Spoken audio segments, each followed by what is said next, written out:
नमस्कार विद्यार्थी मित्रांनो, या अगोदरच्या पिरियडमध्ये आपण 11वीच्या चॅप्टरचं काही भाग घेतला होता, जो की आपल्या इलेक्ट्रोकेमिस्ट्री या चॅप्टरशी रिलेटेड होता. ॲक्च्युअली आपण मागच्या भागामध्ये इलेक्ट्रोकेमिस्ट्री हा पॉईंट सुरू केला होता. त्याच्यामध्ये इलेक्ट्रोकेमिस्ट्रीची डेफिनेशन, त्याच्यानंतर इलेक्ट्रिकल कंडक्शन, त्याचे 2 टाईप्स घेतले होते आपण, metallic conduction, electrolytic and ionic conduction. आणि त्याच्यानंतरचा जो पॉईंट आहे तो आपल्याला आज घ्यायचा आहे 5.2.3, जो आपल्याला सुरू करायचा आहे आज. जो भागसुद्धा सिलेबसमधनं डिलीट झालेला आहे तो भाग आहे information provided by measurement of conductivities of solution. ह्या पॉईंटचं नाव काय? 5.2.3 information provided by measurement of conductivities of the solution. त्यामध्ये तुम्हाला बघा एक डायग्राम दाखवलेली आहे, त्याच्यामध्ये एक सेल दाखवलेली आहे आणि त्या सर्किटमध्ये अटॅच केलेली आहे बॅटरी आणि लॅम्प. लक्षात, तो ट्राय धिस जो आहे ती अरेंजमेंट आपण वाचून समजून घेऊ शकतो. त्याच्यामधला जो पॉईंट आहे आपल्याला इलेक्ट्रोलाइट्स, नॉन इलेक्ट्रोलाइट्स काय आहेत, त्याच्यानंतर इलेक्ट्रोलाइट्सचे टाईप जे आहेत, स्ट्रॉंग इलेक्ट्रोलाइट्स, वीक इलेक्ट्रोलाइट्स, जे की आपण ऑलरेडी आयोनिक इक्विलिब्रिया ह्या भागामध्ये कंप्लीट केलेला आहे. लक्षात, असे सबस्टन्सेस किंवा कंपाऊंड्स ज्यांचं सोल्युशन तयार केल्यानंतर त्यांच्यामधनं इलेक्ट्रिसिटी पास होते त्यांना म्हणतो आपण इलेक्ट्रोलाइट्स. आणि जे इलेक्ट्रिसिटी कंडक्ट करू शकत नाही अशांना काय म्हणतो आपण? Non electrolytes. त्याच्यानंतर त्याचे जे 2 टाईप आहेत, लक्षात, इलेक्ट्रोलाइट्सचे जे 2 टाईप आहेत, स्ट्रॉंग इलेक्ट्रोलाइट्स आणि वीक इलेक्ट्रोलाइट्स, जे आपण या चॅप्टरच्या अगोदरचा जो चॅप्टर होता आयनिक इक्विलिब्रिया त्यामध्ये घेतलेला आहे. त्यानंतरचा पॉईंट घ्यायचा आहे आपल्याला, जो पॉईंट आहे 5.3, that is electrical conductance of a solution. एखाद्या सोल्युशनचं इलेक्ट्रिकल कंडक्टन्स कसं काढायचं लक्षात. आणि त्याच्यामध्ये आपल्याला बरेचशा टर्म्स घ्यायच्या आहेत. त्याच्यामध्ये असेल इलेक्ट्रिकल रेजिस्टन्स असेल, इलेक्ट्रिकल कंडक्टन्स असेल, इलेक्ट्रिसिटी असेल, इलेक्ट्रिक पोटेन्शियल डिफरन्स असेल, रेजिस्टिव्हिटी ऑफ अ कंडक्टर असेल, त्याच्यानंतर इलेक्ट्रोलायटिक कंडक्टिव्हिटी असेल, मोलार कंडक्टिव्हिटी असेल, असे बरेचसे पॉईंट्स आपल्याला यामध्ये घ्यायचे आहेत. त्यामध्ये अगोदर जो पॉईंट आहे तो आहे आपल्याला दिलेला, पहा, इलेक्ट्रिकल कंडक्टन्स ऑफ सोल्युशनमध्ये एक ओहम्स लॉ दिलेला आहे आपल्याला, जो की आपल्याला फिजिक्समध्ये झालेला आहे. तो लॉ आपल्याला या ठिकाणी घ्यायचा आहे. According to the Ohm's law, the electrical resistance is equal to the, किंवा electrical resistance of a conductor is equal to the electrical potential difference, electric potential difference, and it is divided by the electric current. बघा, एखाद्या कंडक्टरचं electric resistance म्हणजे काय असते? According to the Ohm's law, the electric resistance of a conductor is equal to the, त्याला काय म्हणणार आपण? विला electric potential difference divided by the electric current. लक्षात, म्हणजेच त्याचा थोडक्यात फॉर्म्युला होईल R is equal to V upon I. आता या ठिकाणी ओहम्स लॉचं हे शॉर्टमध्ये आपण त्यांचं हे घेतलेलं आहे, म्हणजे त्याचा ओहम्स लॉ जो आहे तो शॉर्टमध्ये आपण कसा डिफाईन करणार? R is equal to V upon I. तर या ठिकाणी आपल्याला वेअर R इज काय असेल? इलेक्ट्रिकल रेजिस्टन्स, त्याचं युनिट असेल ohm, it is denoted by the symbol omega. अच्छा, त्याचं युनिट काय असेल? Ohm, it is denoted by the symbol omega. त्यानंतर V म्हणजे असेल इलेक्ट्रिक पोटेन्शियल डिफरन्स, त्याचं युनिट असेल volt, it is denoted bye symbol V. त्याच्यानंतर असेल I म्हणजे इलेक्ट्रिक करंट, त्याचं युनिट असेल ॲम्पियर आणि it is denoted by the symbol A. म्हणजे थोडक्यात R is equal to V upon I आहे. Vचं युनिट काय आहे? व्होल्टच आहे, म्हणजे व्होल्ट. आयचं युनिट आहे ॲम्पियर, म्हणजे याचं युनिट काय येईल मग? Rचं व्होल्ट पर ॲम्पियर, बरोबर आहे. आणि व्होल्ट पर ॲम्पियर म्हणजेच काय असेल? ओमेगा. त्याला डिनोट असेल सिम्बॉल ओमेगा, त्याला म्हणणार आपण ओमेगा ह्या सिम्बॉलला म्हणणार, आणि त्याचं युनिट काय असेल? ओहम असेल. लक्षात. त्याच्यानंतर हे R, V आणि I यांचे युनिट काय आहे दिलेले आहेत मी तुम्हाला या ठिकाणी, त्यांचे सिम्बॉलसुद्धा दिलेले आहेत. त्याच्यानंतर घ्यायचं आपल्याला second, G is equal to 1 upon I. आता या ठिकाणी G म्हणजे काय असेल? G is electrical conductance. G म्हणजे काय असेल? Electrical conductance. हे असेल इलेक्ट्रिकल रेजिस्टन्स आहे. R म्हणजे G म्हणजे काय आहे? Electrical resistance. And that electrical resistance means G is, किंवा electrical resistance is reciprocal of resistance. Electrical conductance is reciprocal of electric resistance. Electrical resistance म्हणू शकता किंवा नुसतं रेजिस्टन्स म्हणलं तरी चालेल. म्हणजे जी म्हणजे काय आहे, इलेक्ट्रिकल कंडक्टन्स आहे. And that electrical conductance is the reciprocal of electrical resistance. म्हणजे सिम्बॉलिक फॉर्ममध्ये आपण त्याला कसं लिहिणार, G is equal to 1/R. बरोबर आहे. रेसिप्रोकल आहे इलेक्ट्रिकल कंडक्टन्स, हे रेसिप्रोकल आहे इलेक्ट्रिकल रेजिस्टन्स. म्हणजे G is equal to 1/R, where G is electrical conductance and R is electrical resistance. त्याचं SI युनिट असेल सिमेन्स.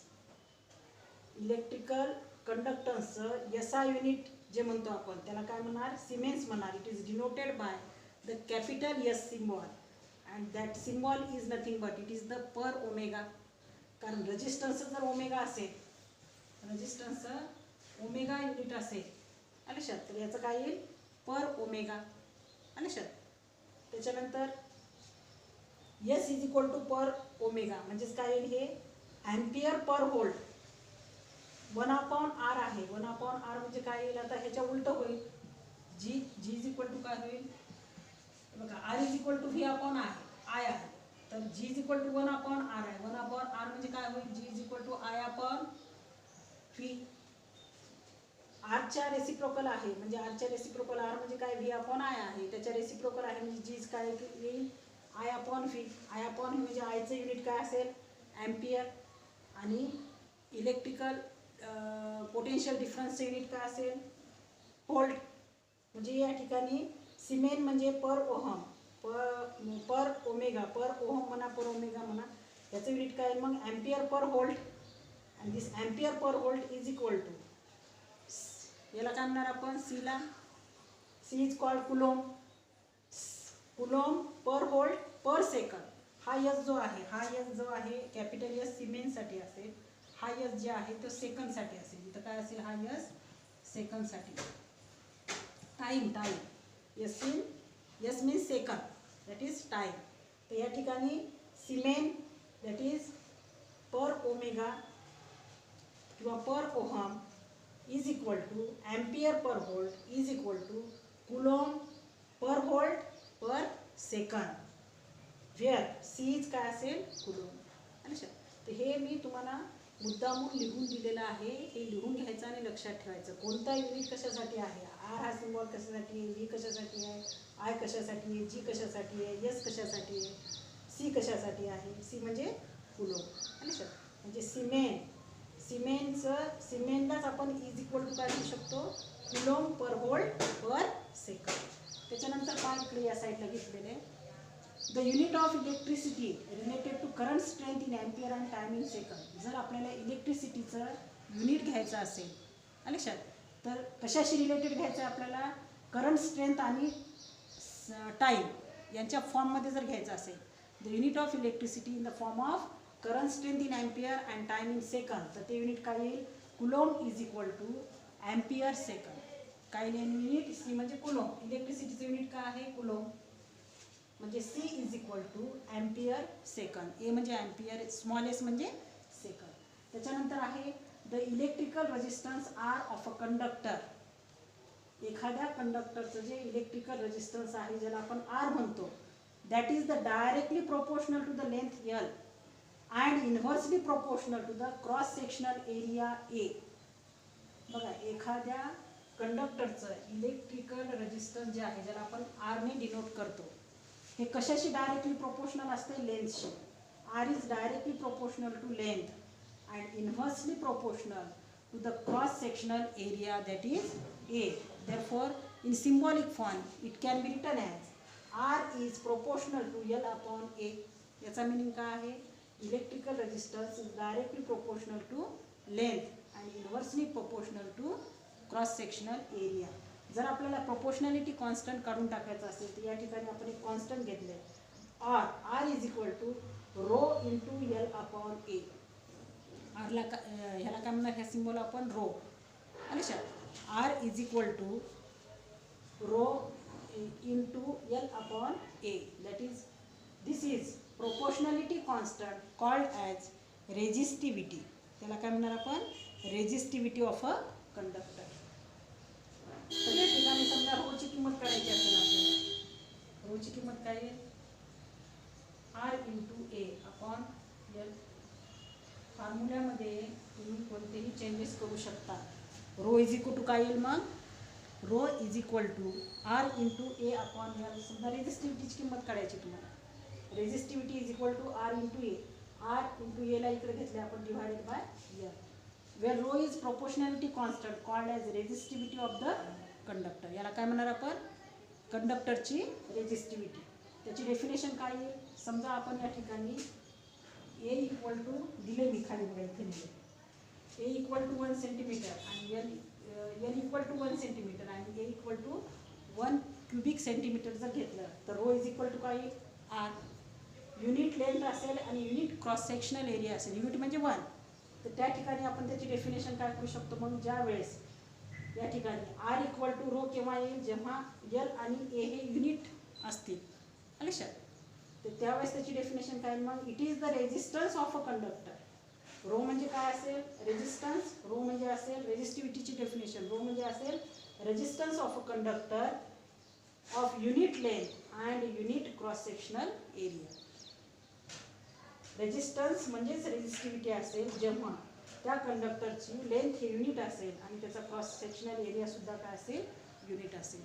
तर या ठिकाणी त्याच्यानंतरचा जो पॉईंट आहे आपण कंडक्टिव्हिटी 5.3.1 हा पॉईंट जो आहे कंडक्टिव्हिटी म्हणजेच के, कंडक्टिव्हिटी ऑफ अ कंडक्टर. हा पॉईंट घेणार आहोत आपण next, conductivity of a conductor.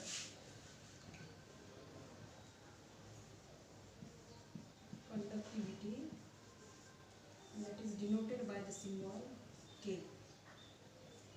या अगोदर आपण काय काय घेतले, इलेक्ट्रिकल रेझिस्टन्स म्हणजे काय, इलेक्ट्रिकल कंडक्टन्स म्हणजे काय, त्याच्यानंतर रेझिस्टिव्हिटी म्हणजे काय, हे पॉईंट आपण या अगोदरच्या पिरियडमध्ये घेतलेले आहे. त्याच्यानंतरचा जो पॉईंट आहे तो आहे एखाद्या कंडक्टरची कंडक्टिव्हिटी म्हणजे काय. What is the conductivity of a conductor. तर याच्यामध्ये बघा कंडक्टिव्हिटी ऑफ अ कंडक्टर किंवा त्याला आपण इलेक्ट्रोलॅटिक कंडक्टिव्हिटी सुद्धा म्हणतो. सिंपल कंडक्टिव्हिटी म्हणा किंवा that is also called electrolytic conductivity.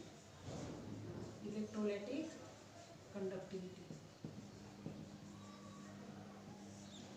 कारण दुसरी एक कंडक्टिव्हिटी ज्याला आपण म्हणतो मोलार कंडक्टिव्हिटी. लक्षात, नुसतं कंडक्टिव्हिटी जर म्हणलं तर ह्या दोघांमध्ये आपल्याला डिफरन्स करता येणार नाही. त्याच्यामध्ये बघा इलेक्ट्रोलॅटिक कंडक्टिव्हिटी म्हणजे के आणि molar conductivity that is denoted by another symbol that is called lambda. लक्षात, ह्या कंडक्टिव्हिटी नंतर आपण नेक्स्ट पॉईंट घेणार आहोत मोलार कंडक्टिव्हिटीचा. Electrolytic conductivity is equal to G into L upon A. हा फॉर्म्युला असेल इलेक्ट्रोलॅटिक कंडक्टिव्हिटीचा. आता या ठिकाणी आपल्याला जी म्हणजे माहीत आहे, जी इज कॉल्ड इलेक्ट्रिकल कंडक्टन्स. जी काय असेल या ठिकाणी इलेक्ट्रिकल कंडक्टन्स. त्याच्यानंतर एल म्हणजे असेल त्या कंडक्टरची लेंथ सेंटीमीटरमध्ये आणि ए असेल त्या कंडक्टरचा क्रॉस सेक्शनल एरिया. म्हणजे के इज इक्वल टू काय होईल, जी इंटू एल अपॉन ए. त्याचे युनिट जे असतील ते युनिट काय आहेत, पर ओहम असेल कशाचं, जीचा असेल पर ओहम, एलचा असेल सेंटीमीटरमध्ये घेतलं तर सेंटीमीटर, पण आपण या ठिकाणी कोणते युनिट घेणार आहोत, एसआय युनिट मीटर. आणि क्रॉस सेक्शनल एरिया असेल metre square M into M. A म्हणजे लेंथ इंटू ब्रेड, त्यामध्ये त्याचं युनिट येईल एम स्क्वेअर. आणि या ठिकाणी याचं जे युनिट असेल ते येईल मग पर ओहम पर मीटर. लक्षात, or it is also called siemens per metre.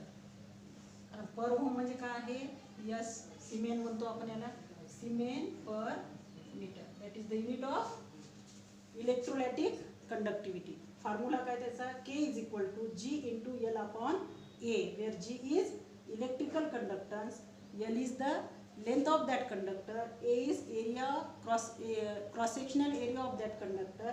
या ठिकाणी आपल्याला माहिती आहे जीचं युनिट काय आहे पर ओहम, एलचं metre, area of cross sectional square metre किंवा metre square, therefore is equal to per ohm per meter, and this unit is also called per ohm is Siemens per meter.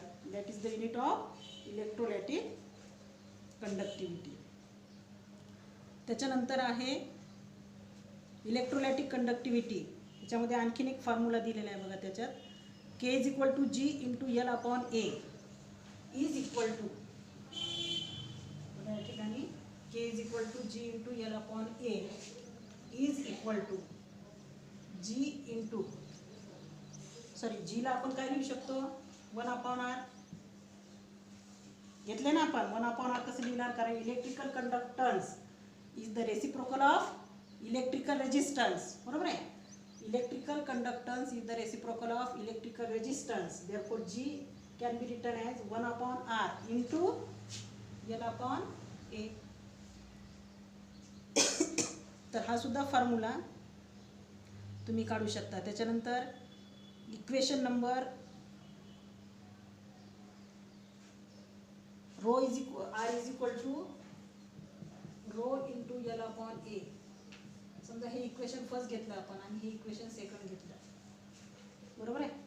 हे equation घेतलं आपण R is equal to rho into L upon A, आणि second equation घेतलं आपण K is equal to 1 upon R into L upon A. या दोघांचं जर combination केलं आपण तर आपल्याला K इज इक्वल टू मिळते 1 upon rho. By combining this two equations 1 and 2 we can get K is equal to 1 upon rho. By combining equation number 1, that is R is equal to rho into L upon A, and K is equal to 1 upon R into L upon A. जर आपण हे दोन equation combine केले तर आपल्याला K ची value मिळते 1 upon row. तर ह्या ठिकाणी तुम्ही K ची कोणती व्हॅल्यू आपल्याला किंवा कोणतं फॉर्म्युला वापरायचं आहे न्यूमेरिकल सॉल्व करताना, त्याचे आपण 2-3 फॉर्म्युले घेतलेत पहा इलेक्ट्रिकल कंडक्टिव्हिटी कॅल्क्युलेट करण्याचे. तर आपल्याला ज्या गिवन डेटा दिलेला आहे त्या गिवन डेटावरनं इलेक्ट्रिकल कंडक्टिव्हिटी इलेक्ट्रोलायटिक कंडक्टिव्हिटी काढण्यासाठी आपल्याला ह्यापैकी कोणता फॉर्म्युला वापरायचा आहे लक्षात, तो फॉर्म्युला आपण यूज करायचा आहे. गिवन डेटा कोणता दिला आहे त्याच्यावरनं 3 फॉर्म्युले घेतलेत आपण. 3 फॉर्म्युल्यापैकी कोणता फॉर्म्युला आपण वापरायचा आहे तो दिलेल्या गिवन डेटावरनं ठरवायचा आणि न्यूमेरिकल सॉल्व करायचा आहे. त्याच्यानंतरचा जो पॉईंट आहे मोलार कंडक्टिव्हिटी लक्षात, तो पॉईंट आपण नेक्स्ट पिरियडमध्ये घेऊया. धन्यवाद.